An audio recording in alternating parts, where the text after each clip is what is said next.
we're talking about toys today on Bonehead Weekly. That is the lamest intro you have ever done. Oh, this is an episode, what, 135 or 136? I bet there's lamer. No. Hold on, wait, Chad, why don't you do an intro for us, Chad? We'll just sit back and watch you do it. Go. Hey, shitheads, why are you listening to us? See, that's not dun, what we dun, need to do. dun. Not to quote our governor, but y'all can't be doing that. We can't lose these listeners. Ow, I just popped a pimple on my ass. Welcome to Bonehead. Okay, that one was better. It's getting better. He's on to something. No. The pimple people just broke with us. Anyway.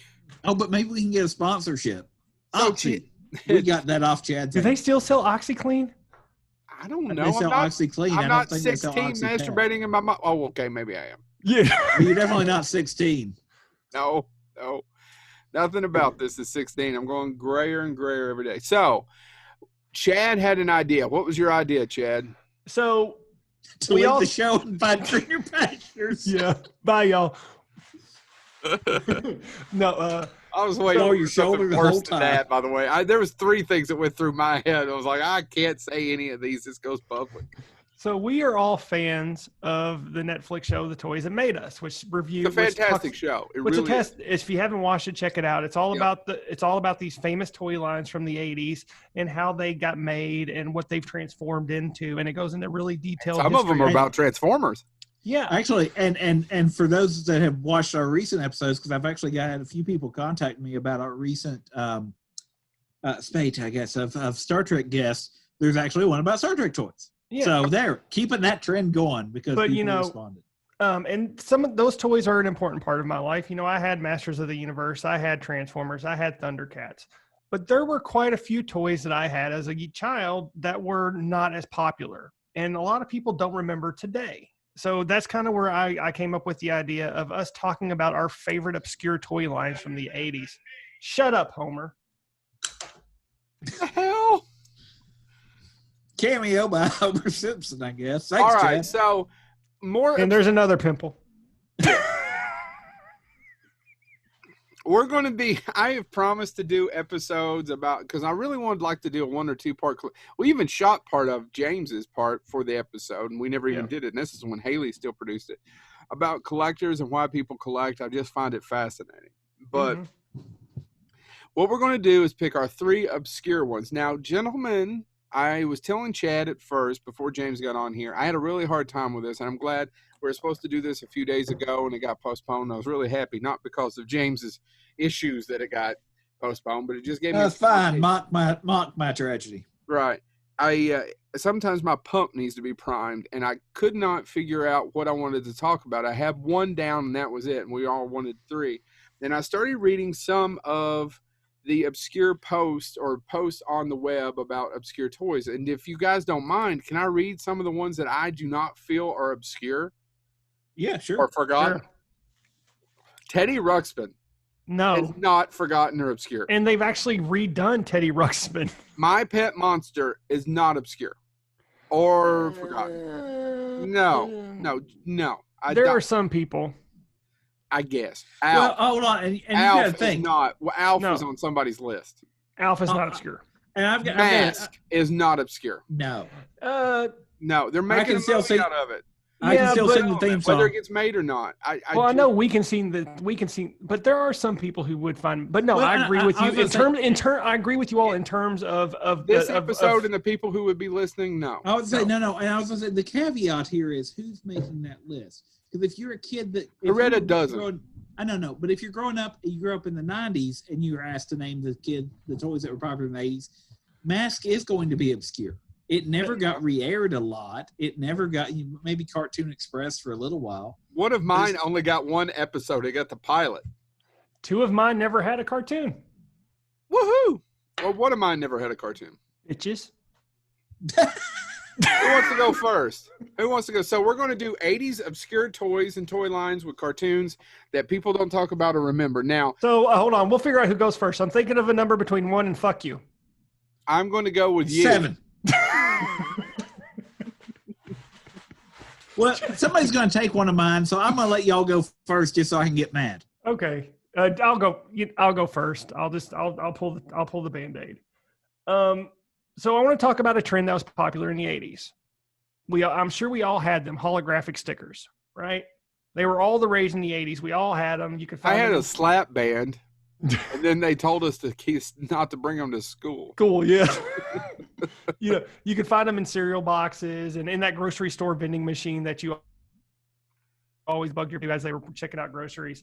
And they always ended up on a Trapper Keeper right next to that LA Gear sticker. I hope you all had LA Gear stickers. No, Chad, I wasn't as fancy as fuck as you. Keep going. No, look at Mr. I'm Uptown. a generic Trapper Keeper. I had Trapper John Keeper. But no. He's going to I didn't even have an MD yet. Sorry. So no. One 60-year-old asshole out there is going to laugh, but they won't listen to the show. So look at me. So it was only a matter of time before the toy line started trying to pick up on this trend. And there were a couple of toy lines that picked this up that were semi-popular, the Visionaries and Battle Beast. Both of those toy lines had them stuck conveniently on parts of their bodies. Like the Battle Beast had one little bitty sticker on their armor, and the Visionaries had like a staff with a sticker on it.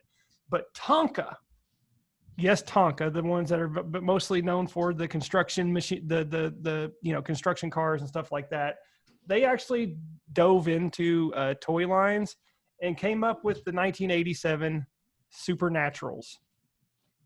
Either of you remember these? Actually, what's funny, when I was researching this, I had to find out the name of that, but I didn't use it because I found nothing.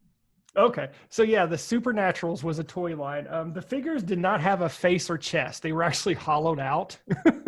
And instead Just of like me. And instead of a face or chest, they had a holographic sticker on them in the place of the face and chest. And the stickers were pretty cool, even for 80s standards. If you angled it one way, the sticker would show the picture of a knight, a Native American warrior, or a pirate.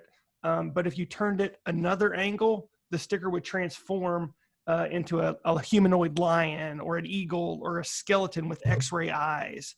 The story of the toy was the fact that this was a group of heroic and evil warriors who were sealed in the Tomb of Doom. I went to school in the Tomb of Doom. Only to be released hundreds of years later, but they're now ghost. Yeah. And they still battle to this day. That was the description on the back of the box. They actually never saw a cartoon series or a comic book made out of it, even though it did come with a mini comic book inside that gave a story on it. And it was it only lasted a year before it got discontinued because, like I said, nobody found interest in it. It was literally a holographic sticker with 2 arms and legs and a shield and a sword. That was it. There were 3 heroes and 3 villains, which were the most expensive figures. But then there were these cheaper ones that were called ghostlings. There was 8 of those, and there were these tiny little Yoda-looking things. They just had a cloak on their heads, and inside was a little holographic sticker, and they had a glow-in-the-dark sword for some reason. But yeah, so it was a complete and total failure. There were no new additions, but I had these figures, and I loved them to death as a kid because the holographic sticker on them was so cool. Like, for example, one of the ghostlings, it was just a normal, like, I want to say it looked like a normal little wizard guy, but then you turned him another angle and he became an invisible man, and you could see his intestines and his eyes just floating in the ether. They were really cool. And, it's just one of those toy lines that got lost because, again, it only lasted a year. I had a couple of them, and I got them at Big Lots in about 1989. Yeah, and that's where they were relegated to too. Is they went to stores like Big Lots and those smaller stores in the 80s. Even though Big Lots is still around. Do you know the name of the character, the hero and the villain? The villain was named Skull. Yeah, I just love the fact that we need a villain name. Skull. Good, go with that. And the hero was Lionheart. Yes, yeah. Which Shocker is, yeah.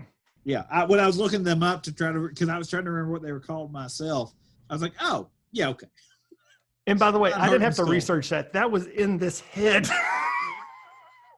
So yeah, Supernaturals. If you don't remember them, check out the commercials on YouTube and see the kids as the kids are trying to be excited about playing with an arms and a leg and a holographic sticker. That's it. So that's my first pick. Who goes next? I'll go. Go ahead, Joe. So James nailed something. Where did you go get your stuff at, James? The Big Lots. That's where you get the finery. That's where I Right. got So most of it my wasn't toys. it was in either Big Lots or it was Roses. In Hazard, we didn't have a Big Lots yet. We had the Roses. And now we had a Big Lots and a Sometimes Roses. Kmart, in a big city and sometimes market. Kmart, but you would get secondhand things. So they're the last year's toy that didn't quite do as well. Yeah, it was resale basically. Basically. So what happened is I had a price point, and that's probably the reason why I had a lot of G.I. Joes and Masters of the Universe. Less than $5, I could probably get it when we went to town, right? I'm doing the quotation marks. When you go to town, if you're in Eastern Kentucky, Right. you go to town on Saturday or whenever, I could get a toy less than $5. The reason I don't have a lot of Transformers, nobody was going to pay for Transformers because those would be $10, $15, $20 depending on what they are. I know where he's going. What? No, go ahead. What are you going to guess? I was going to say GoBots. Nope. Oh, shit. It was on my list. It's on my list, but I killed it because I thought that was too. And I had a box full of GoBots. By the way, I'm not going to say my next guess. I hope you're going to say it. And if you do it, I'll do it. What? Bravestarr. Oh, fuck, that ain't it. I owned them though. So when I was trying to figure out what I wanted not to do just some. I could have picked. I mean, there's a motley crew out there of different ones that didn't last long, right? Mm-hmm. And by the way, Silverhawks was also on a lot of lists, and I was like, no, people. That's not obscure. I don't know. I don't think that or Mask. Anyway, beside the point. Bravestarr is slightly obscure. It only lasted one season. I'm going to give you a little bit about it. Now, James, back to the Roses and the Big Lots. Yeah. Bravestarrs were kind of expensive. So they had these backpacks. They're a little bit taller. I have one still, and I could not get it dug out because of the kid this afternoon. You had the horse guy, right? I have the horse guy, and I have the villain. 40-40? Huh? Was the horse 40-40? I think so. I will get to it in a second. I've got it right here on my notes. If you'll give me. But I just really want to say one thing about Bravestarr, though, or one thing when you say some shows only last a season, and this is what I found. A lot of time these seasons were 65 episode seasons. Oh, yeah. I don't think they had 60-some episodes, though. But, I mean, there's one of the ones I found, it's like, well, it only lasts a season. But it was 65 episodes of a season. Yeah, they did a lot because they all ran. Because they did afternoon. They did them afternoon. And they were 5 days a week. Yep. So, Bravestarr, back to what he was saying. My grandmother purchased some of these for me because when they were out, nobody was going to buy them for me because they're a little more expensive. And they had backpacks, and you could shoot the backpack at the other one. If it hit it, it made a sound. Everybody got it? Yep. I almost did laser tag, but I decided not to do it because I got laser tag after the kid got shot. By the way, remember that? The remember only laser thing I tag? remember, Laser tag is what led to everybody having the little cap guns with the red thing because the kids got shot. I got it after that, and then remember, I'm an only child, so who am I going to shoot? I had to set the sensor across the room. I'm putting these together because they both are in my head the same. But by the way, real quick, you mentioned laser tag. I just want to say this. Do you know what year the laser tag cartoon was set in? No. 2020. We're living in laser tag times, my friend. Holy cow. But I had the hat and I had the vest and all that because it was cheaper later because it'd been out a while and the kid got shot. Joe's wrong. There was actually 65 episodes of Bravestarr. You're shitting me. Nope. Oh, speaking of which, you mentioned this, and this is not an action figure line. I was going to bring it up, but since you mentioned guns and kids getting shot, one of the toy lines I remembered, and I had to look it up. Do you remember Zap It? Yep. It was an Uzi. Are you going to do yours or mine? No. You brought up guns and kids getting shot. Zappets were Uzis that looked like Uzis that shot disappearing ink. I had one. And you just mentioned kids getting shot. Look it up, kids. Look up the old commercials for Zap It. It literally screams stuff like, shoot your friends. It does. My kid did that today on the walking trail. He took a bubble gun and said, let's shoot somebody. I'm just saying. I'm raising a hellion. I'm just saying, look it up. Well, that's all right. My daughter said that she needed to slap people's kneecaps backwards. So, hey, it is what it is. It is what it is. All right. So, Native American Marshal Bravestarr comes to the rough and tumble planet of You guessed it, New Texas, as a lawman bringing order to the land. Now, his horse was a talking horse. It was a techno horse called 3030. There was Judge 3030. I was way off. J.B. McBride, settlers and miners knew the marshal. I haven't looked it up to see what the character's name was. I had the bartender. He was green and had a big handlebar mustache. So, James, you'll find this funny. The idea for Bravestarr began with Tex Hex, his chief adversary. Tex Hex was actually created for another Filmation cartoon.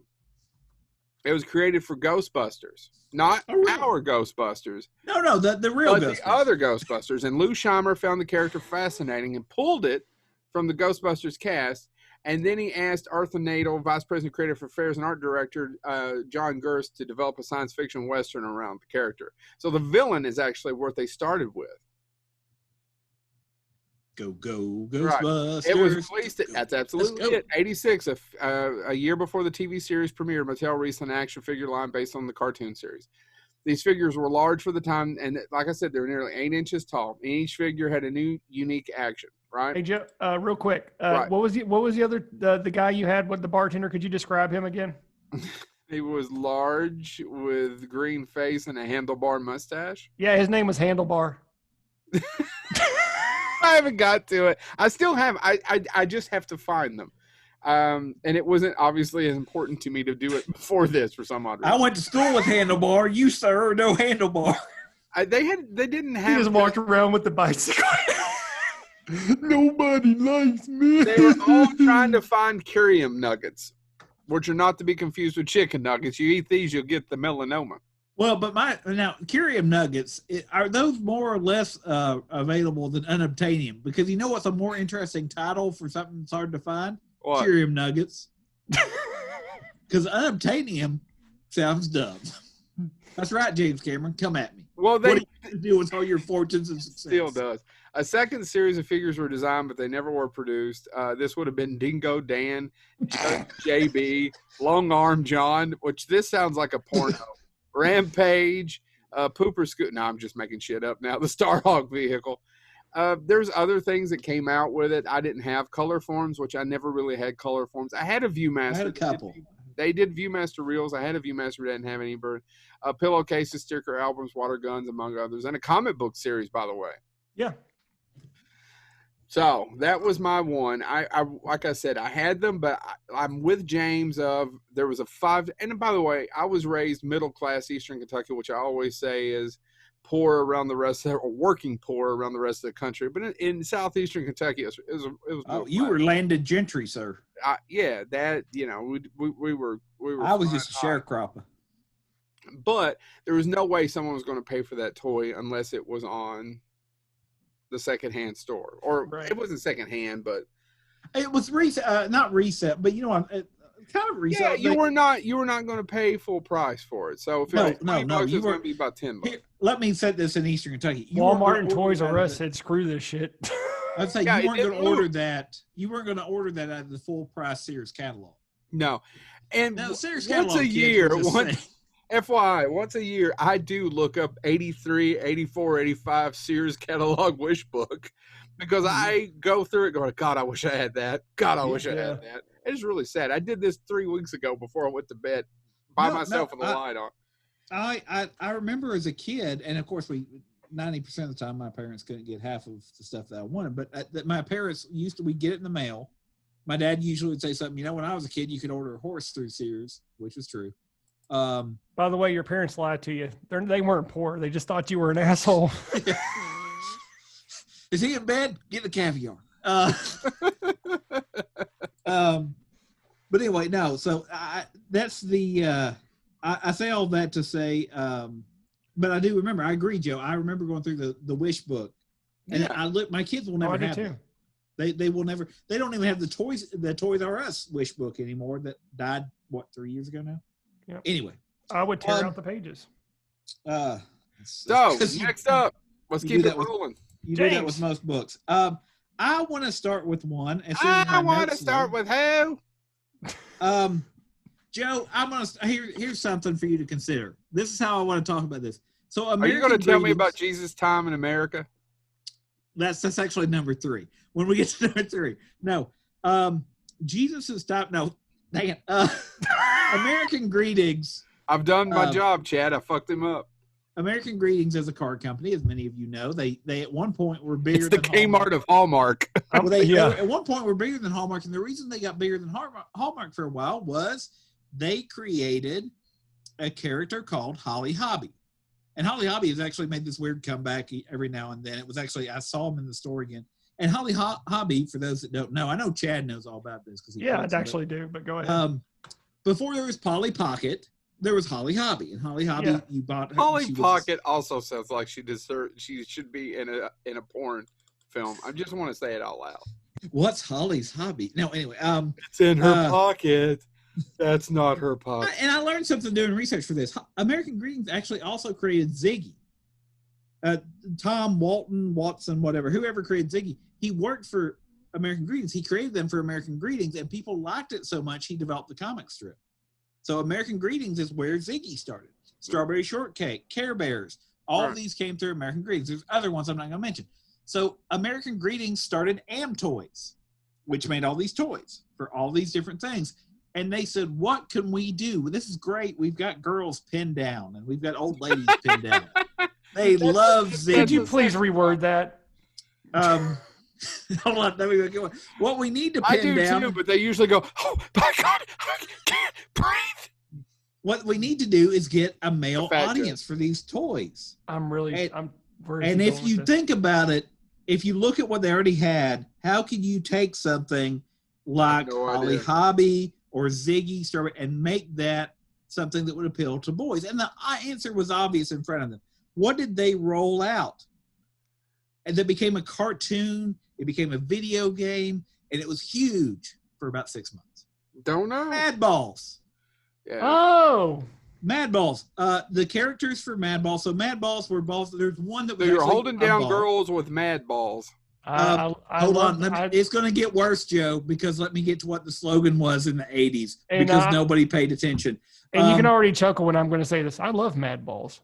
Well, Mad Ball, there's only one that was in the original line that was actually based on a ball. It was the baseball one with the screaming face on it, which was its name was Screaming Mimi. The other ones, there's one that I want to get to. So there were 8 in the original collection. There's Screaming Mimi, the baseball. Slowbus, who was just a drooling green creature that had an eye hanging out. Mm-hmm. There was It's AAARGH, who was a Frankenstein-like ball. There was Hornhead, which was a ball with a horn on it. Dustbrain, which was a mummy. Oculus Orbis, which was just a bloodshot red eye. Right. Skullface, which is a skull with one large eye socket. And my favorite one had to be recalled and reissued with a different name. He was reissued with the name Bashbrain because it was a skull ball with a crack through its head, which was what it was originally named. Everybody wanted a crackhead in the 80s. But it got recalled because it seems like something else was going on in the 80s that made the term crackhead offensive to some people. Yeah, fucking Nancy Reagan. So in 19... I was going to say Michael J. Fox's Bright Lights, Big City. In 1985, when Mad Balls were launched, sadly they had to recall... with Nancy Reagan. They had to recall the crackheads and reissue them as Bash Brains. Now, that was the first series. That's how they fixed it. You're no longer a cracked head. You're a Bash Brain. Bash Brain. They recalled, or they sold like hotcakes originally. Just bam, bam, bam. How do hotcakes sell? Evidently pretty well. How do you let somebody know if your hotcakes are selling well? I don't know. Compare them to. So they struck and they did a second series, but sadly they were only popular for about 6 months. The second series, though, the characters were Snakebait, Freaky Fullback, and they went back to actually having a ball theme. It was a football player. Splitting Headache, which was a monster with half of its face peeled off. The Bruise Brother, which was a biker. Wolf Breath, which was a werewolf one. Fist Face, which was a fist. Yep. With a face drawn on it. This one takes me back to, I want to make a joke about somebody's sister, but I won't. Swine Sucker, which was a wild boar. And Lock Lips, which was a creature with its jaws locked shut with a lock. Now, that obviously it was only popular for 6 months, long enough to get a video game and a cartoon series and all that stuff. They tried to do ones that were bigger balls, and those were called Super Mad Balls, which was one with a football. It was called the Touchdown Terror. Goal Eater with a huge soccer ball one, and Foul Shot with a basketball.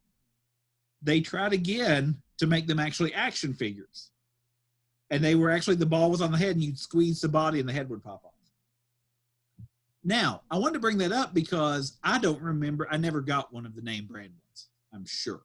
I know I didn't. I don't think I might have had one, but I'm with you, James. I think they made knockoffs, and I had a They did, and they used to get them in vending machines. Yeah. You get them in vending machines. They were smaller ones. And the odds are, if you got to have a vending machine, Erdl came out with their own, and they called theirs Blurt Balls. I don't remember those at all. Blurt Balls included such names as Bony Toss Teeth, T-Wretch. I dated Bony Toss Teeth. Count Heave-A-Heart, Spitooey Suey. I dated him too. Biff Barf Balls, Sharky Skull Squirts. God, I hate when I have a crazy Saturday night and I get barf balls. Oh yeah, well wait till you get the skull squirts. Retrorat Tomcat, and of course Croaky Bugchuck. Now, the male Appel, which was the ones that ended up in vending machines normally. James just said a dirty word. Created weird balls. Word. He said a dirty word. And those were just named Sewer Face, Worm Skull, Warthog, Spitball, and Shrunkhead. And then Spitballs was made by Lanyard Toys, and those were also in vending machines. That was Sharky, 2020, Baboom, and Crybaby. Now, I bring this up, though, because what's funny about this is they have now tried to relaunch this line 3 times, and once really relatively recently. Yeah, in the past couple of years. Art Asylum, though, which I love because Art Asylum made the really detailed, first time we got really detailed Star Trek toys. About the time Enterprise premiered, and they did some of the original series stuff and Next Generation as well, and then they got bought out by somebody else. But they brought them back in 2007, 2008, and then Just Play Incorporated brought them back from 2017 and just canceled them again. Yeah. That being said, Mad Balls, and I said I'd bring up the slogan. If you go back and watch the 1985 commercial, there's commercials in 1985, 1986, and 1987, and they just keep repeating the line about every third lyric in their theme song is, "We love to play with our Mad Balls." Wouldn't work today, wouldn't make it past the censors, but in the 80s, that was prime commercial language. And if I'm not mistaken, didn't the Mad Balls actually have a Mad Bat as well that you could buy, like a big green plastic bat that had like a Frankenstein face on it? I don't remember. I had it, and I vaguely remember hitting my brothers in the. It's you. Yeah, and I vaguely remember hitting my brothers in the face with it. But that was huge. And you still see knockoffs in vending machines to this day. I mean, I walk through Walmart and I'll walk by and it's like, oh, gross balls or whatever. But that all started because Mad Balls, and Mad Balls exist once again just because some executive somewhere was like, the girls like the strawberry shortcake. What can we sell the boys on? Balls that look like monsters. Yeah, greenlight it. And it worked. I mean, they made money off of it until they did. Mad Balls did have a series of Mad Bats. See, I did not know that. You have taught me something, Chad. There you go. I can't do calculus anymore, but thank you. You're welcome. All right, Chad. All right. So again, this is one that didn't have a cartoon, comic book, video game, or anything. It only lasted 1 year before it was discontinued. Does everyone remembered the saying, "Stop playing with your food"? Well, in 1988, you son of a bitch. Mattel made the phrase null and void with the Food Fighters toy line. You son of a bitch. I had the pizza. One of mine. I should have took it. All right, so we all had them. All right. Yeah. So, to tell the story, I'm going to stop him because he just stole one of my 3. Now I'm going to have to talk about Gobots. Now, I text our dear friend, and by that I mean fuck him. No, our friend who owns Lexington Comic-Con and Huntington Comic-Con, Jared. He owns 3 comic book shops, goes across the country buying and selling, right? Yep. He is a toy collector and seller of his own right, and a lot of people know him. And I texted him, we should have had him on this episode, and we all agree that was a mistake not to have him on this episode. But I asked him, what is the most obscure 80s toy that you get asked about the most, or what is the obscure 80s toy you get asked about the most that most people don't remember? It's Food Fighters. So BuzzFeed has an article on it too, saying the Food Fighter is the most obscure toy line from the 80s that everyone should know. Yep. I had, and I looked it up a few minutes ago. Chad, did you have any of them though? I had almost all of them. Yeah. Okay, so I had Sergeant Scoop chocolate. I didn't realize there was two different Sergeant Scoops. And well, let me get into that real quick. So the tagline for the toy line was "Combat at its kookiest." Ah. The toys were very simple. They consisted of a piece of rubber food. It honestly was. It looked like it could have been a dog's chew toy. Yeah, is basically what it was. But it had a face on it, usually a gnarled, battle hardened. Grimacing it was a face. battle hardened, gristly face. And they had little small movable arms and legs that rotated in 360 degrees. They had a Brigadier General. Yeah, each toy came with 3 plastic weapons. I'm going to get to the names. I'm sorry. No, there were 10 figures. But you stole mine. The 5 heroes were called the Kitchen Commandos, and the 5 villains were the Refrigerator Rejects. The heroes were led by the Brigadier General, as Joe mentioned, and the villains were led by Mean Wiener. Now I got a question about that. I had a Mean Wiener once. I got a question about that. Do you think they ended up being villains because they were called Refrigerator Rejects? Like maybe they were just going through their day and they were like, oh, I'll do something good today. And then somebody's like, look at those Refrigerator Rejects. And they just send them down. Well, one of the villains was Fat Frenchie. And I'm just like, who puts French fries in the refrigerator anyway? I put my hand down. Obviously, it's not kosher to do that. Because you ruin them after you put them in the fridge. I mean, yeah. And by the way, there's some French fries that they're okay if they're cold. They're not great, but they're okay. But McDonald's French fries do not survive getting cold. No, they don't. As soon as you put them in the fridge, throw them out. They don't survive an hour. No, they don't survive 35 minutes. My kid will eat them later, but I don't know that I will. I can't. Soggy. I actually like them soggy. That's when they get stale. But keep going. Because people love listening to us talk about our French fry pleasures. So other figures were Major Munch, Lieutenant Leg, which was a chicken leg. You're laughing at Major Munch, aren't you? No. It's going to get better. It's going to get worse. Sergeant Scoop, Private Pizza, Short Stack, which was a. So you're telling me I had the lowest rank of the toys? I had the pizza. That's great. I get the low ranked one. I got Bumblebee and Private Pizza. It's great. There was Taco Terror, Fat Frenchie, as mentioned above, and my favorite, Chip the Ripper. Which as Joe mentioned earlier, each one of these had another variant. So, for example, Chip the Ripper was a chocolate chip cookie, but his variant was a macadamian. Macadamian, yeah. Sergeant Scoop was a chocolate ice cream, but then he also had a sherbet variation. I would imagine the sherbet, because I have the chocolate. I almost asked him, I was like, so which one's the easiest one to get? I bet it's the chocolate thing that I own. That everybody has. Man, they're expensive as hell. Are they really? Yeah. How much are they on eBay? So, for example, I actually did try to go on eBay, and I found Private Pizza, and I was looking at him hard. And it started out at $1. Within 3 hours, it skyrocketed up to $60, and by the end of the auction, it was over $100. I would pay that for a have Private Pizza. I don't think I do. I think I moved out to go to college, and my parents went, well, we hope he dies, and threw all my stuff away. Yeah. But there was also Short Stack, who, by the way, he was just a stack of pancakes, and he had regular maple syrup, and then the variant was blueberry syrup. That was it. That's delicious. But they even had their own battle vehicles before they got discontinued. Yeah. They had the Fry Chopper, which was a French fry basket with a helicopter propeller. And the propellers were spatulas. And then there was the barbecue bomber. What I found out doing research is that, and if you can find this, because there was, they actually had their own. You also forgot about the combat carton. I left that one out because I didn't know how much time I would have. But yeah, they had the combat carton. But they also had, they had their own battle house. It was a refrigerator. But they actually didn't end up releasing it because the series got discontinued. But you can still find those refrigerator action places if you look really hard. But they go for like thousands of dollars. It's insane. By the way, these are literally dog's chew toys with arms and legs glued onto them, and they're selling for hundreds of dollars. By the way, though, my parents or actually my mom, it was always my mother that would say this to anyone that would listen. when I was growing up, it started with Ninja Turtles, which I guess was 85, 86, something like that. And my mother actually said, "Oh my God, I just need to throw 3 or 4 words together that sound somewhat cool and make a toy line, and I'd be wealthy."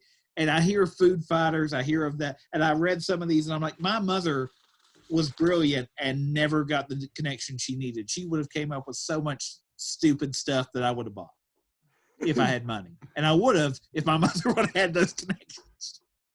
I mean, she wouldn't have given it to me, but we would have technically had it. Every story I tell paints a sadder picture.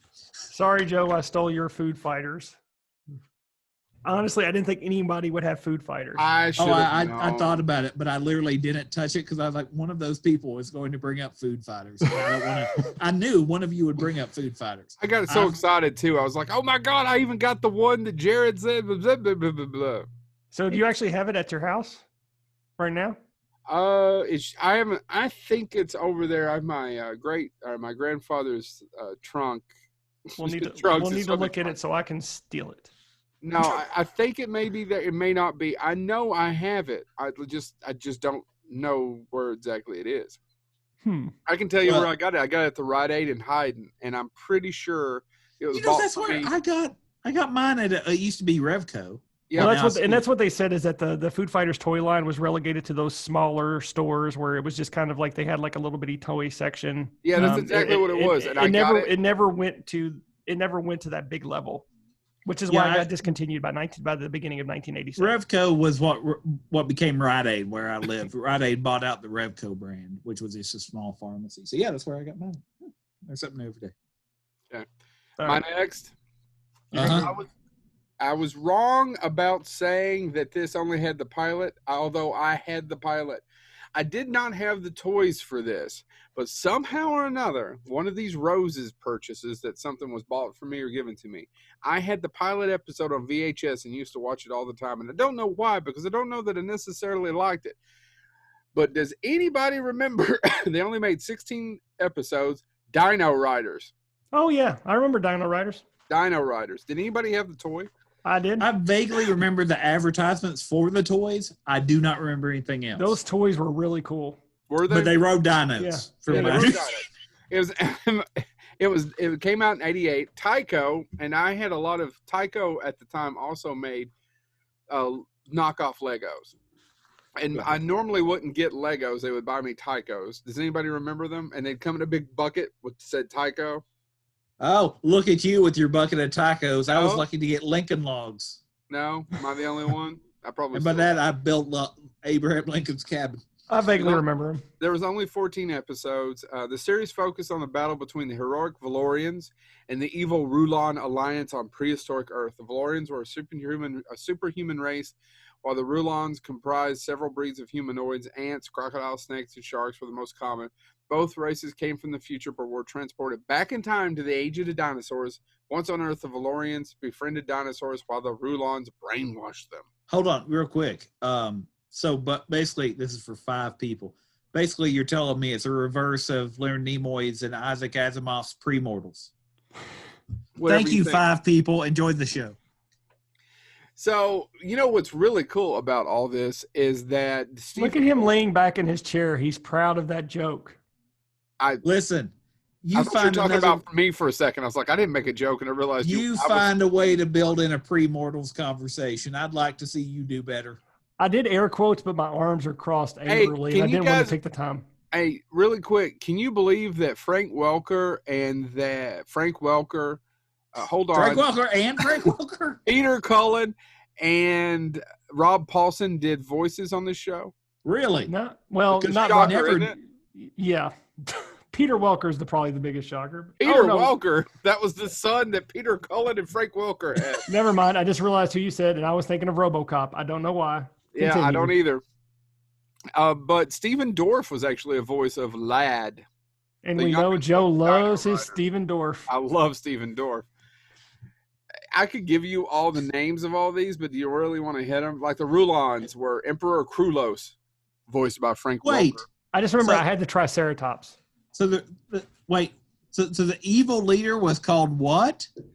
Krulos. Krulos. Where were they? Is there a message hidden in his name? Probably. He liked crawlers. Much like with that the refrigerator rejects, maybe if they gave him a better name, like maybe if they would call him Steve the Happy Guy, maybe he wouldn't have killed them people. Well, you know, it's crawlers because who doesn't love a crawler? And honestly, what the hell's a crawler? Antor was Big City Donut. Hey, can you guess what Antor was made of? What looked like? Was he a bull? Because it's got Tor in it. No, Antor's an ant-like creature voiced by Peter Cullen. Optimus Prime. Croc was an alligator. They went for a twist. Chihuahua. Yeah. Rasp was a cobra. You guys picking this up, right? Yeah. Yeah. Leader of the Valorians was Questar, who is strong-willed and courageous. I can't wait till I get to the names on my next one. James is doing the Stevie Wonder. Do you see him? He's getting excited. I didn't have any of the toys, but I did, like I said, have the VHS tape for some odd reason. See, one of my brothers had the Brontosaurus, and I had the Triceratops. And then we ended up losing all the attachments, so all we ended up having was the damn dinosaur. Hey, you're lucky you didn't end up with the Triceratops. You have to open the door and get on the floor. Everybody walked the dinosaur. Super Mario Brothers, best movie ever. I really wish I had a pet cricket right now so I could say, hey, make the noise. Make the noise, bitch. If you ever want to get another steak dinner. I just want to say it to a cricket. All right, James. I want to do one because I don't remember much about it, except that I remember it existed, and I remember it being hyped so much, and then it bombed, even though it did get a 65-episode season, got a DC comic book, all this stuff. But what shocked me when I looked it up was who all was involved in creating this show and what all it did. So the show, the people they hired to create the characters included Jack Kirby, who created basically most of the Marvel Universe with Stan Lee. That's not true. He created the Fantastic Four, the X-Men, Thor, Hulk, Iron Man. Didn't. All Stan Lee. Right. There's a lot of people that get mad when Stan Lee gets all the credit. But, yeah, no, and they should. Jack Kirby working with this hack that Chad knows something about called Gil Kane, who created something called a Green Lantern, the modern Green Lantern, and the Atom. Yeah. He also co-created Iron Fist with Roy Thomas. They hired these people to come up with general ideas, and they also hired a gentleman who works in animation, sadly died in a fire not too long ago. And I'm going to mispronounce his name. I apologize. But Norio Shioyomo, who most Americans, if you know the name, you know him because he created and worked on Inuyasha. Okay. I don't know it, but I know of it. Yeah, you know of it because it was on Adult Swim for right. The writers they hired to work on this had worked on Star Trek, went on to work on Babylon 5, went on to co-create things like She-Ra and work on the real Ghostbusters cartoon. They hired Jerry Conway, who created Punisher. Those were the writers they had working on this thing. I'm talking about, so the writers were J. Michael Reeves, Mark Scott Zerke, Larry DiTillo, who is one of the people that created She-Ra, and he co-wrote the She-Ra He-Man crossover, and then he went on to be the lead writer for the She-Ra cartoon. And then Jerry Conway, who I said created the Punisher and all that stuff. They hired actual science fiction writers. They wanted this to be really good. I'm talking about Centurions. Nice. Centurions was a syndicated 30-minute American science fiction animated television series that actually also explored the ideas of cybernetics. It was considered one of the first kind of cyberpunk type shows. The reason that I said I wanted to talk about it, though, is because the joy of the show, 65 episodes, it was one of the first shows to tackle the environment, to talk about how we need to be better stewards of the environment, a bunch of things that would later become very, very common in kids' television show, pre-Captain Planet, all that stuff. The Centurions dealt with themes of basically the idea of what does it mean to be human, what does it mean to rely overly on technology? It had an episode that dealt with magic, and is that just science from another time? All of these things that were pretty, I mean, for a kid's show, kind of heavy topics. But what I love about this was they had all this talent, and I would love to be able to ask these people who came up with the names, because I can't help but think the people who wanted to sell toys are the people that came up with the names. Because, do you know any of the Centurions? Do you remember any of this, Chad? No, I remember. I don't remember their names. And honestly, I was going to ask you what the toys actually did, because all of this remember is that you could connect a bunch of things to them. So go with the names. We'll talk about them. You added basically cybernetic enhancements to it. You connected a bunch of stuff to it. The character names, though, again, these had to be to sell toys, because I can't imagine even Jack Kirby, who went, yeah, Spider-Man, that's great, would have been okay with any of this. Your characters included, heroes and villains included John Thunder, Jake Rockwell. The villain, of course, was old Doc Terror, Hacker, Rex Charger, Ace McCloud. Literally, and these were all set, and they would say them with and it was always almost the full name. Ace McCloud, get over here, I need your help. So anyway, somebody was really proud of those names. But it really did kind of explore, and they did have toys. The toys, like Chad alluded to, you could attach all these cybernetic enhancements to. They had all these different kind of things. They they all had different vehicles and things like that. So I'll pick Ace McCloud out of a hat. Ace McCloud was this is going to shock you, Joe. His name's Ace McCloud. What do you think he did? Stuntman. Pilot. He was the daring air operator. I'm sticking with corn farmer.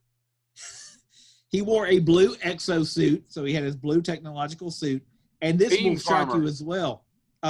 As a pilot, he was known to be cocky and a womanizer. And he often doesn't get along. You don't really get that kind of thing from bean farmers usually. No. Jake Rockwell, who was the other hero, sometimes thought he was too cocky for his own good. That's because he farmed corn. That being said, his weapon system that you could attach to him included things like the aerial. They were all suited for aerial stuff. They included missiles, which were called stencil missiles. And you could turn him into a Sky Knight, which was where he had all his powerful air weapons. He could also be an orbital interceptor, which was where he had an assault system that included thrusters for the atmosphere. The toy came with real gasoline. The Skybolt, which was another add-on. I don't know why. I just wanted to, whenever someone and gasoline. Skybolt, which was an air reinforcement weapon system that has 2 booster stabilizer pods, radar tracking wings, and modular invertible wings with battle modes, including reconnaissance. And loose wires to stick your tongue on. The last one was the Stratostrike. It was designed but never released. That's what they kept doing. So you would buy, it was almost kind of like the old Mego system. The idea, at least in theory, was you would buy the toy, it would come with one set of add-ons, and then you would buy the other add-ons as time goes on. So you weren't buying the same figure time and time again. You were like, oh, and now I need to buy, his stratosphere suit and all that stuff. And so all of them had, as I read through all 4 of his, all of them had 4. The 3 were released. The 4th one never got released. But 65 episodes of the cartoon was made. The voice cast, not as impressive as yours. Michael Bell, Jennifer Darling, Vince Edwards, etc. But Centurions, every blue moon, I'll still run across. I didn't have any of it. But I'll go to conventions and somebody will have one still on the card. For a while, they were huge. But you never hear anybody say, we need to make that Centurions movie. And I still blame Ace McCloud. Cocky pie. Womanizer. Ruined the series. It's too hard to update. Centurions, look it up. All right. So my last one is my favorite. It's actually one of these toys that I have regretted losing my entire life, and I can't afford a new one. I can't afford it now. It actually had a cartoon.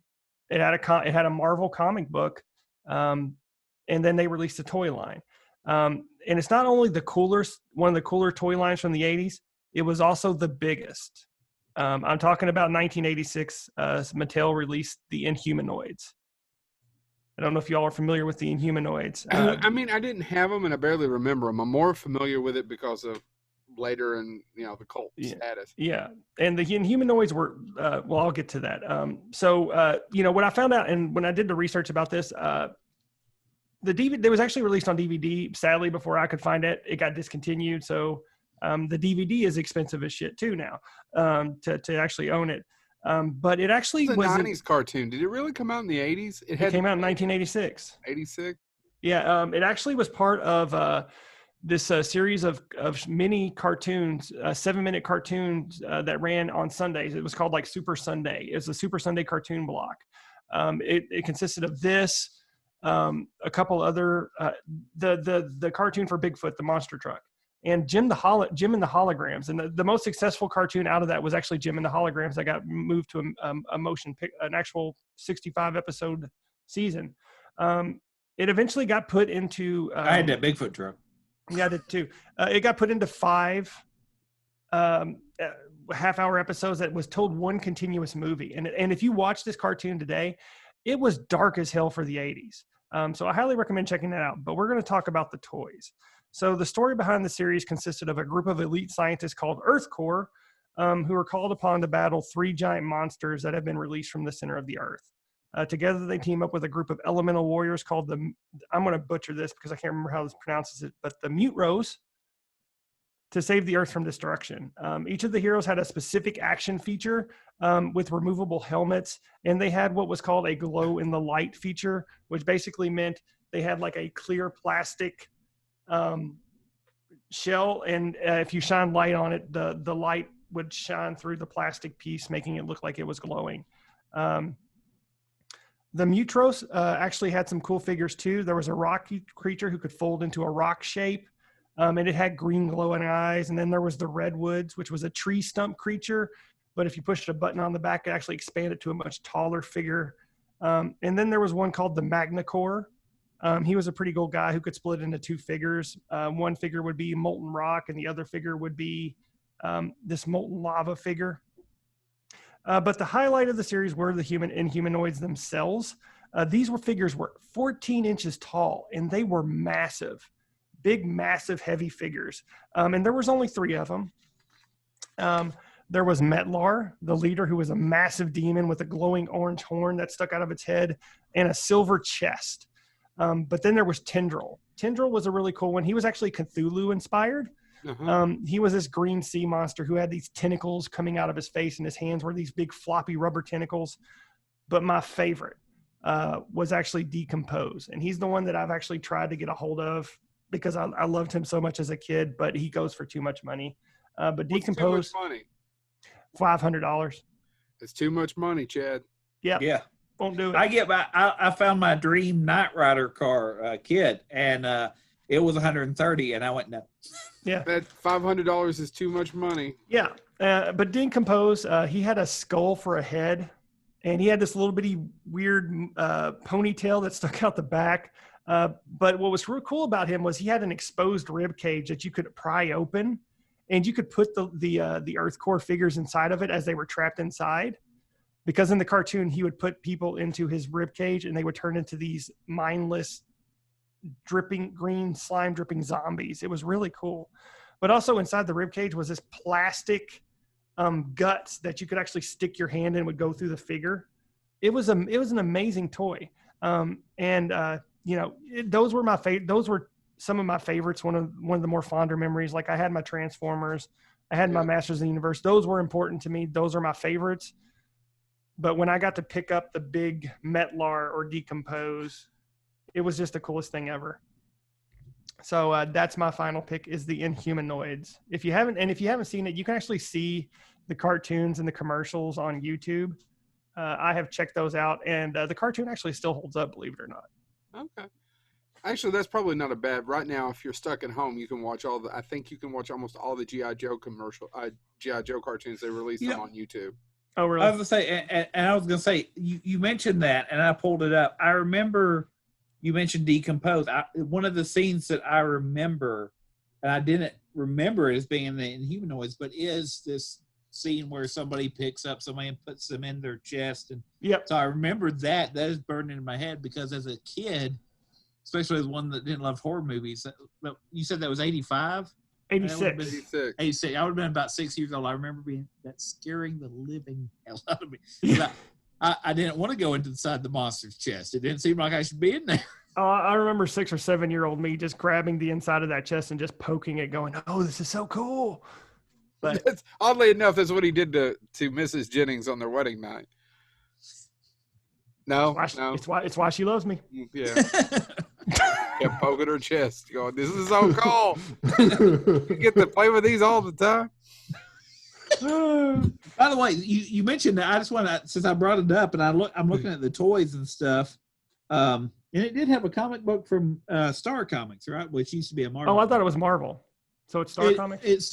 Marvel was the Star imprint that basically worked with, because that's where they did all the toy for lines. A brief period, all the toy line ones came through that. But I was going to say, it actually, the show has a 7.4 out of 10 on IMDb. It's a really good cartoon. And 93% of Google users recommend it. So it is dark. It is dark as hell for in 1986 for a children's cartoon.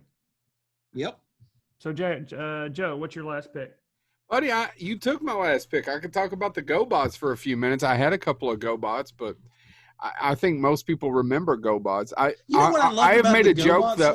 Well, real quick, James bought me the Gobots movie because I have joked for years, and I'm half as serious and halfway. If somebody give me the money, I would. I think we could make a Gobots movie that would be 10 times better than any of those Transformer piece of shit films. Well, do you know the backgrounds? So let's talk about the Gobots briefly. Do you know actually the backstory of the Gobots about how they became Gobots? Because it's dark as hell. They were actually human beings. Well, it's better to the second than first. That's certainly the case with Awkward Gobots, which beat Transformers to the shelves in the mid-'80s. Did you guys know that? Yeah. Okay. Well, and now Gobots are technically part of the Transformers because Playmate or Play whoever owns, is it Playmates that owns? Anyway, one bought the other company out, and in the early 2000s, they released a series of Gobots under the Transformers, and they claimed that they were from another universe. Yeah, I did not know that, Chad, about them being, or I did. Well, no. So the background story for them was that, if I remember right, they were actually human beings who wanted to enhance themselves, and they just keep taking parts of their bodies away to the point of where all that was left of them was robotic warriors, and that's all. Hanna-Barbera did the animation, right? Did the Turk? Yes. It wasn't Filmation. It was Hanna-Barbera. It was Hanna-Barbera. Yeah. All right, James, what's your last one before we get to our honorable mentions? Oh yeah, because I got a ton of honorable mentions. I do not. Oh, I do too. My last one is just so relevant in the news right now. I try to avoid politics, but this series was written by, or the writing staff on this series was pretty phenomenal as well. Arthur Byron cover, which I saw the name and was like, oh, that can't be. Joe, we have an Arthur Byron cover story, because Arthur Byron cover is co-credited on a certain Daredevil comic book written by Harlan Ellison. And when Harlan Ellison signed my copy, what did Harlan Ellison scream? He said, I gave him co-credit so he could get paid or something like that. He said he was between jobs. He couldn't get a consistent writing gig. He said, I wrote it. I just gave him credit so he could come. I wrote it.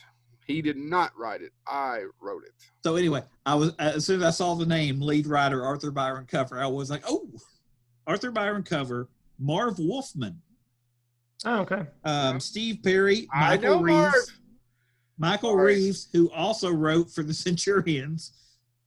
All of them worked on this show.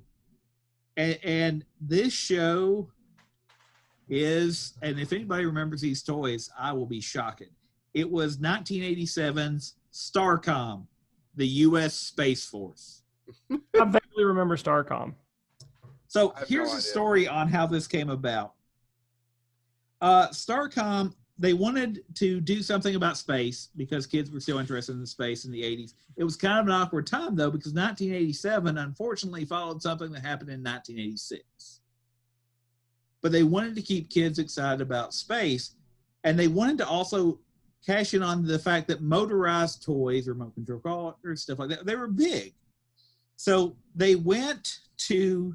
that they had the characters were created by Brent Stevens, who basically was also the story editor for the show. It was produced by Dick Animation. DIC. Hold on. You got to do it. You got to do it this way. Dick. Yeah, exactly. That if you've ever seen any of their cartoons, that's how they ended. Chad's absolutely right. But hold on, let me see if I can do it in the little kid's voice. Dick. That doesn't work. I mean, that's not too bad. That's kind of creepy. By the way, can you tell me who would a lovely tea party in the same voice? Oh, what a lovely tea party we're having. Now spit on me. Spit on me. Dick. No, I want you to spit on me and call me scum. Here's what's funny. This Stop talking, bitch. This film this cartoon series would have something in common with Joe's favorite movie of all time, Mac and Me, in that it was actually distributed by Coca-Cola Telecommunications. Well, that figures. The plot detailed the adventures of a brigade of astronauts, because a grouping of astronauts is called a brigade. I don't know if you all know that. I did not. It's called a murder. Yeah. Dick. But they were all Americans because, of course, Americans own space. Well, yeah. But who did they fight? Well, they fought the Shadow Force, which were robots and humans that were led by Emperor Dark. See, they're shadows and they're led by the dark. This is stupid. Here's what's funny. This is stupid. No, here's what's funny. Here's why the toys in America are somewhat rare. The toys in America. Can we talk more about Major Munch? After we stopped recording this stupid show. After he stopped poking her in the chest, he said, Chad likes to munch, munch, munch. Keep going, please. But so the toy line was... Reference to an earlier thing. The toy line failed horribly in the United States. Where was it huge? Europe and Asia. Which is funny. Filthy buggers. Because it was made solely to be like, we're great Americans, astronaut space. Matter of fact, the show was also developed in partnership with NASA's Young Astronaut Program Council. So Coca-Cola and NASA got together to make a shitty toy line? Yep. Okay. Here's what's funny. The show earned terrible ratings in the U.S., and since it was made for the U.S., they said, we don't care about Europe and China and Asia and all that stuff, which now, by the way, would not happen. We would be on Series 400 of that. But at the time, 1980s, with America, they stopped it. Killed it after 13 episodes. Here's what's funny. It continued to be picked up for reruns because since it failed so badly, it was cheap to air. It ran in reruns until the mid-90s. Only 13 episodes. It would get picked in up Europe in or here? Evidently in Europe, which has driven the toy cost up because there's still a market for these toys. It's like those AI teddy bears, Chad. Yeah. They're still. I looked them up the other day because I still have some, and Christy said, "I was like, well, I'm going to hang on to them. I still have my one. I don't need the money. About $250 a piece." Wow. They launched these toys all at once. They didn't do a release and wait. They didn't do like He-Man, where it's like, we'll wait till it's on an episode or anything like that. They dumped these toys all at once. And I don't mean to piss on you about but these Starcom toys really look like cheap pieces of shit. They're like plastic hollow. I'm getting ready to get to that, Chad. Sorry. I got to Google it now because I'm thinking I actually know what this is. The complete series of toys dumped all at once. They didn't do a phase of we'll release 6. No. They dropped 23 figures, 6 play sets, and 13 vehicles, and that was just the hero side. The Shadow Force had 15 action figures and 11 vehicles, and they put them all on the shelf at the same time. And they also think that was one of the issues, that they oversaturated their own market. They put them out too quickly. The action figures were only 2 inches tall. Yep. and came packaged with a backpack, a weapon, and their identification cards that explained who they were and what their equipment could do. So it was, you got a story and a 2-inch toy. I think I had one of these. I think I did. What was really popular about it, and the reason some people liked it, was unlike G.I. Joe and He-Man, who couldn't stand up on their own, they put magnets in the bottom of their shoes or in their hands and things like that, so they could stick to they could ride, they could drive, their hands would actually stick to, or their feet. They could stand in their vehicles. They could do everything else that a lot of toys at the time couldn't do. And they called this technology the Magna Lock. By the way, I had that once. I just got a notification from eBay. Somebody just posted a Major Munch, which was the donut food fighter, already $45. The vehicle and playsets also included the power deploy feature, which used automatic wind-up mechanisms to make the figures move and shoot them out and do stuff like that. So they used the motorization that was popular in other toys to make these toys actually do stuff, and their toys would stand. Unlike He-Man, which you had to balance that perfect way, which was never a way a human would stand for them to stand. And that was the big point of it. The toys, again, failed in America. They were successful in Europe and Southeast Asia because Mattel bought the rights to sell them over there and promoted the heck out of them. And Mattel, when they sold them overseas, painted over the American flag. Well, yeah, we do that and took off the NASA logo. So again, the American ones, which still have that, tend to attract people's attention because you do not find those on the ones that were sold by Mattel internationally. I just wanted to bring up, I don't much remember it. I don't remember it at all, but I think I had the one with the long legs. As I was looking at obscure toy lines and they were like, Marv Wolfman, I was like, Marv Wolfman created everything. He created a lot of stuff. And I was like, he's a nice guy too. So, Coca-Cola and Marv Wolfman and NASA getting together and making this cartoon in the 80s, which is huge overseas and bombs here. I couldn't not bring up Spacecom. We should get Marv on the show. Starcom. Starcom, not Spacecom. I'm sorry, Starcom, the U.S. Space Force. You bastard. And all I can think about is U.S. Space Force. Who would have known in 1987 that we would now have a Space Force with the Star Trek? All right, gentlemen. What are your honorable mentions? I've got one. All right. So it's not a real thing. It's actually something I'd love to have a bag full of. Go ahead. Sticks. And they used to sell them, and I don't know what they're talking about. No, so there was thousands, or I shouldn't say thousands. There were so many knockoff Star Wars toys, correct? Yep. And some of them are worth a lot of money. Jared talked about that. Jared Greer, if you start out with a toy collector, he starts out or she starts out with G.I. Joe, Star Wars, Masters of the Universe. Then they move up to the obscure ones, and then they get to the knockoffs. Mm-hmm. That's the lineage. That's the line of how it goes. That's the linear progression. Real quick, what were the G.I. Joe knockoffs that were huge for a while? Like Grit or something like that? I don't know. I don't remember. But the thing I would love to have a bag of, other than those dicks, is they were like Army Men, plastic Army Men. We're all familiar with those. But they sold those in space figures. Like there was a little knockoff to R2, only it was flat on each side.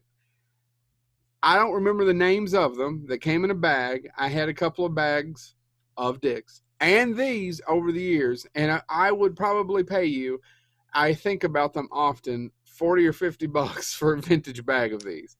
I paid more for a vintage bag of dicks. So search for Space Battle figures. Either one of you all know what I'm talking about. Space Battle?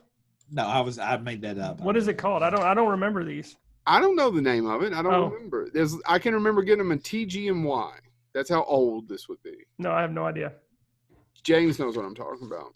Vaguely. I mean, I've seen them before. No, about TG&Y. I don't expect anybody to know the story. But, But there were so many knockoffs, guys. And these were Army Men. So they had little space, I have no idea what the names of them are. In fact, you guys go ahead and do yours, and I'll sit here and search. Okay, so my first, the three I'm going to start off with aren't necessarily obscure, but they had cool toys, and I don't hear people talking about them.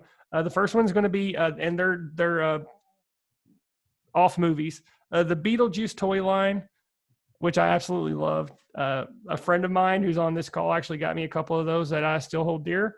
Also the Dick Tracy toys, which were basically, it was by Playmate, and they took the Teenage Mutant Ninja Turtles molds and turned them into replicas of the figures from the Dick Tracy toy line. I'm still wanting a Prune Face, the Brow, and Flat Top. I don't have those, and I really would like to get those. But also Toxic Crusaders. Toxic Crusaders was an amazing toy line. They had rich, vibrant colors. The toys themselves were amazingly built. Highly recommend the Toxic Crusaders. I loved those toys when I was a kid. But now I'm going to go into the obscure ones. Musclemen. Did any of you all have any Musclemen?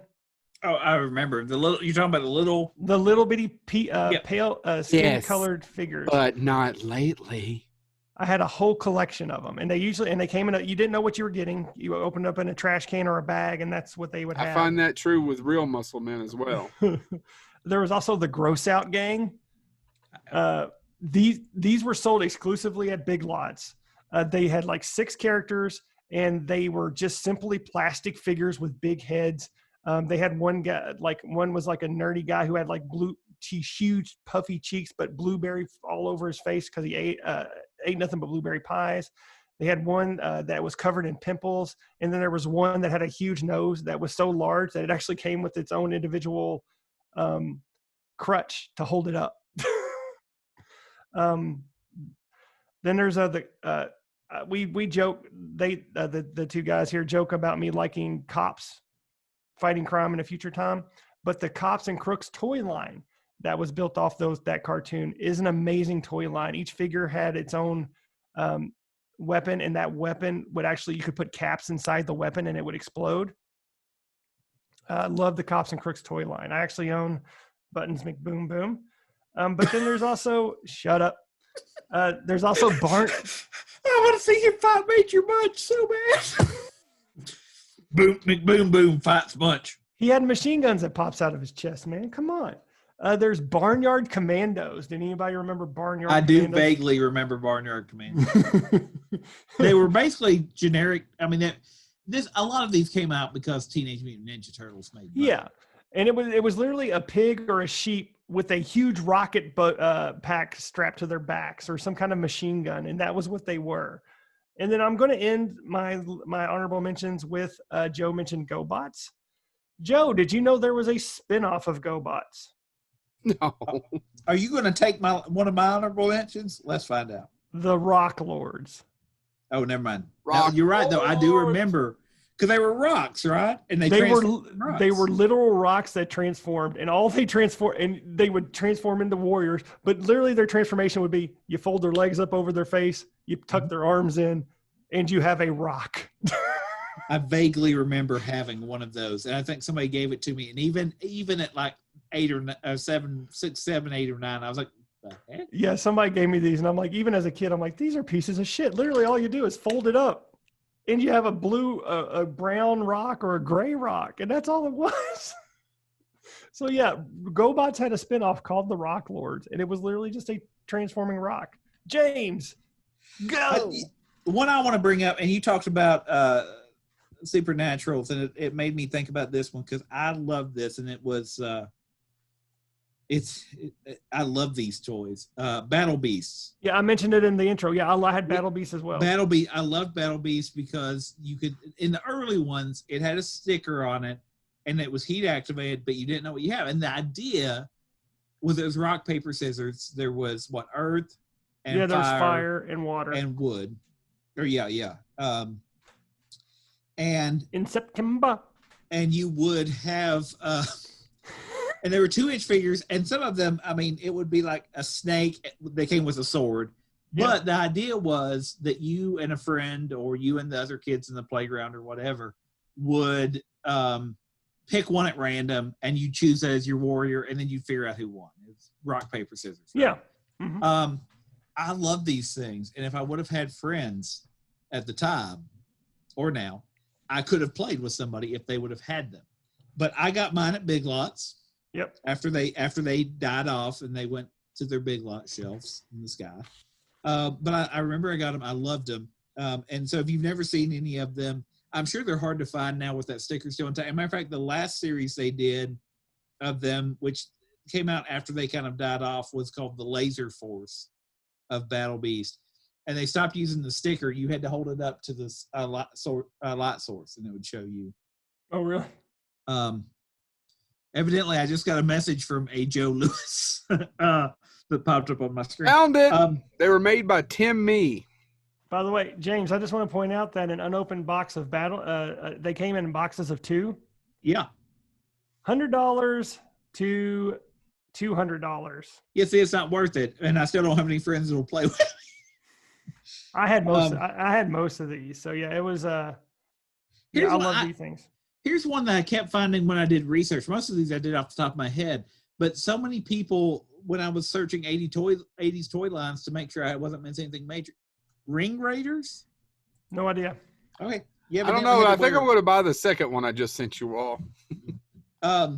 Just for the robot.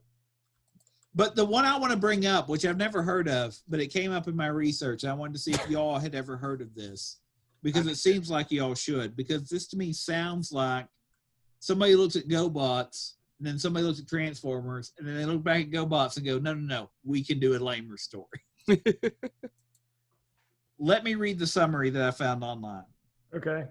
This is from a website called geekyrant.com. This sci-fi robot toy line had one of the greatest 80s commercials ever. Once you watch it, you won't be able to get the amazing theme song out of your head. The line included only a pair of robot cars, one called Protagatron, who was red. The other was that almost went wrong. I feel like you almost pronounced that in a bad way.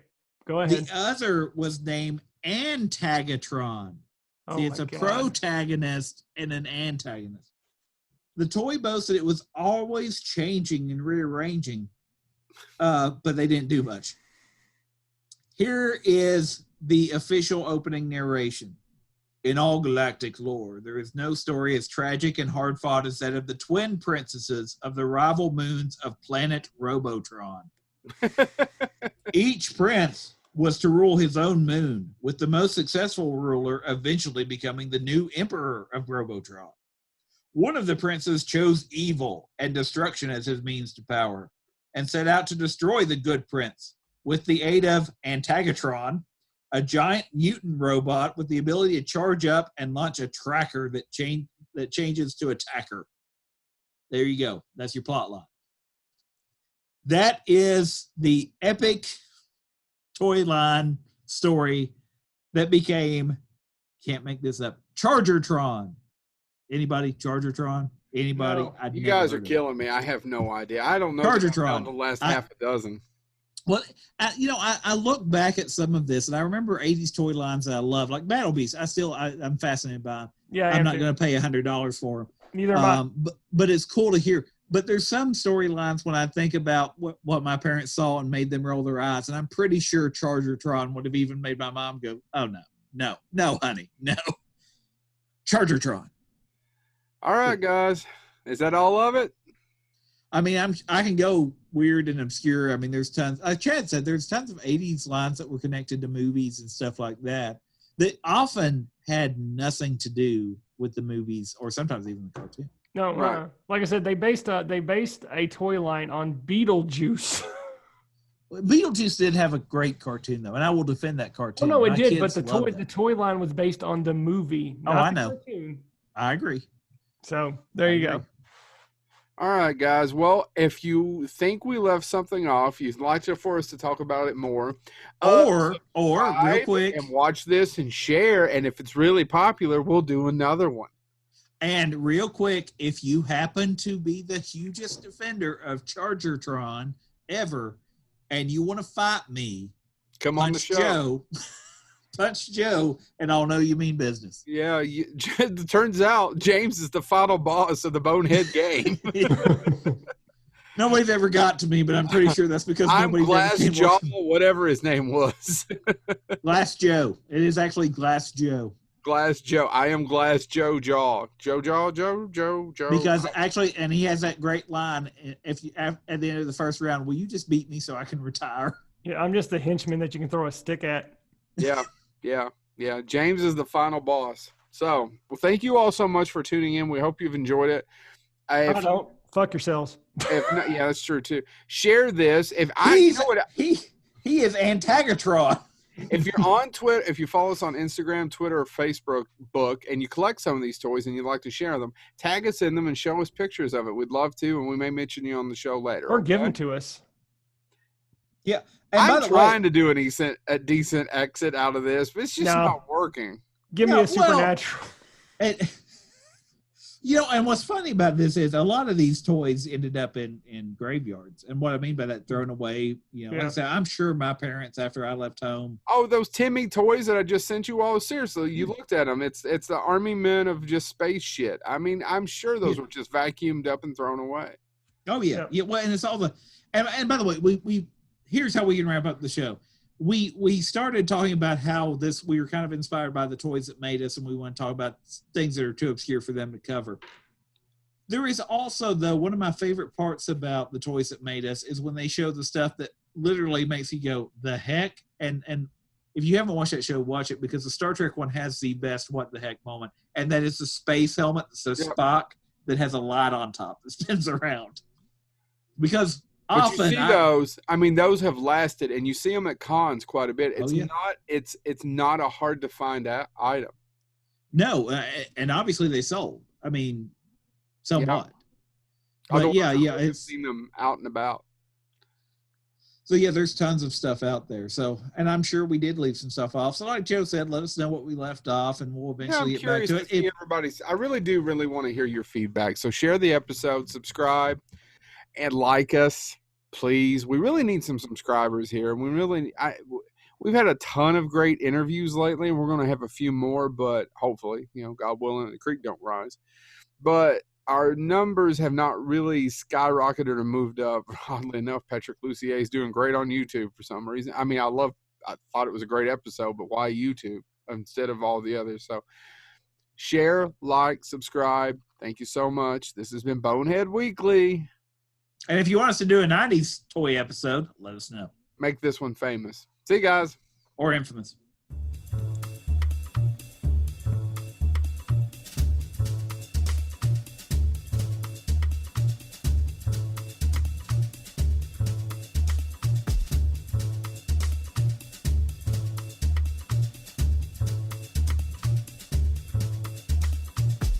Uh.